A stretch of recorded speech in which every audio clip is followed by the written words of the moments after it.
بسم اللہ الرحمن الرحیم۔ امید کرتا ہوں کہ تمام دوست جو ہیں وہ خیریت سے ہوں گے۔ جن ساتھیوں نے چینل کو سبسکرائب نہیں کیا ان سے گزارش ہے کہ چینل کو سبسکرائب کریں۔ آج کا موضوع جو ہے وہ بڑا اہم ہے۔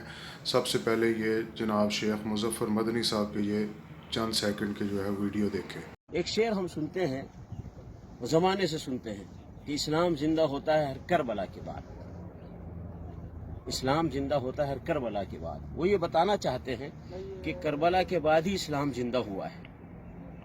تو یہ شعر صحیح نہیں ہے، یہ شعر درست نہیں ہے۔ اس شعر کو لوگوں کو نہیں پڑھنا چاہیے، اس لیے کہ اسلام تو اس وقت بھی زندہ ہوا تھا کہ جب یہ غزوہ احد ہوا تھا۔ غزوہ احد کے بعد بھی اسلام زندہ ہوا تھا، اور جب غزوہ بدر ہوا تھا اس کے بعد بھی اسلام زندہ ہوا تھا۔ غزوہ احزاب ہوا تھا جس کو غزوہ خندق کہتے ہیں، اس کے بعد بھی اسلام زندہ ہوا تھا۔ غزوہ تبوک جب ہوا تھا اس کے بعد بھی اسلام زندہ ہوا تھا۔ نبی علیہ الصلوۃ والسلام کی زندگی میں جتنے غزوات ہوئے ہیں۔ جی محترم سامعین، آپ نے ویڈیو دیکھی۔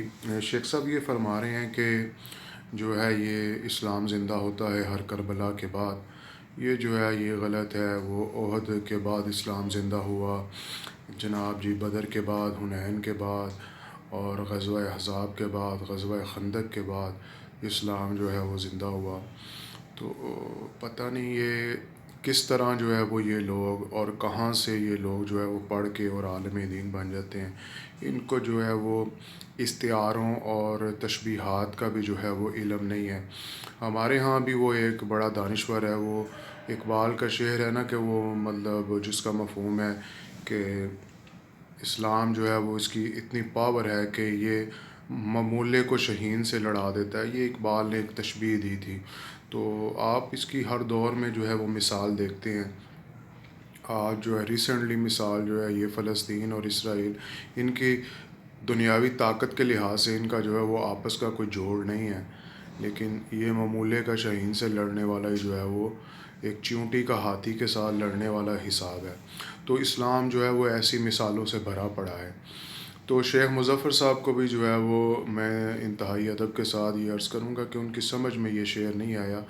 کرب و بلا، کرب بلا، یہ مطلب آزمائش، اور جو ہے وہ اللہ تعالیٰ قرآن میں بھی ارشاد فرماتے ہیں کہ وَلَنَبْلُوَنَّكُمْ بِشَيْءٍ مِّنَ الْخَوْفِ وَالْجُوعِ وَنَقْصٍ مِّنَ الْأَمْوَالِ وَالْأَنفُسِ وَالثَّمَرَاتِ اور وَبَشِّرِ الصَّابِرِينَ۔ تو اللہ تعالیٰ بھی کہتے ہیں کہ ہم تمہیں جو ہے وہ ضرور آزمائیں گے، اور مال کے ساتھ، اولاد کے نقصان کے ساتھ، جانوں کے نقصان کے ساتھ، اور پھلوں کے نقصانات کے ساتھ۔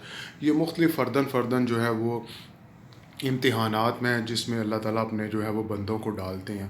لیکن امام حسین علیہ السلام کا یہ طرہ امتیاز ہے کہ یہ جتنے بھی ڈر، خوف، بھوک، اولاد، ثمرات، اور جتنے بھی یہ جو اللہ تعالیٰ نے ذکر کیا ہے سورہ بقرہ میں، یہ جتنے بھی امتحان ہیں یہ سارے جو ہیں وہ فاطمہ کے لال پہ جو ہے یہ ڈالے گئے، اور وہ ان امتحانات سے جو ہے وہ سرخرو ہو کے نکلے۔ اور شاعر نے کہا کہ قتل حسین اصل میں مرگ یزید ہے، قتل حسین اصل میں مرگ یزید ہے، اسلام زندہ ہوتا ہے ہر کربلا کے بعد، اسلام زندہ ہوتا ہے ہر کربلا کے بعد۔ یہاں پہ اس مصرے پہ اتنی زیادہ ان کو تکلیف نہیں ہے جتنی تکلیف یہ ہے کہ قتل حسین اصل میں مرگ یزید ہے۔ تو اسلام زندہ ہوتا ہے کربلا کے بعد، ہر کربلا کے بعد۔ یہ نہیں کہا کہ اسلام زندہ ہوتا ہے 61 ہجری میں جو کربلا ہوا اس کے بعد۔